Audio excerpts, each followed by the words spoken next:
Hello বন্ধুরা, সবাই কেমন আছো? আশা করি সবাই ভালো আছো। তোমাদের মাঝে নতুন একটি ভিডিও নিয়ে চলে আসলাম। তো এই ফ্ল্যাটে আমরা সম্পূর্ণ সিলা মারবো।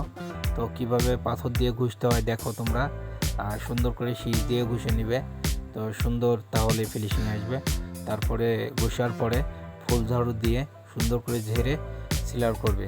তো আমি সিলার করার ভিডিও একটা ভিডিও নিয়ে চলে আসবো তোমাদের মাঝে। তো চলো শুরু করা যাক কিভাবে বুঝতে হয়।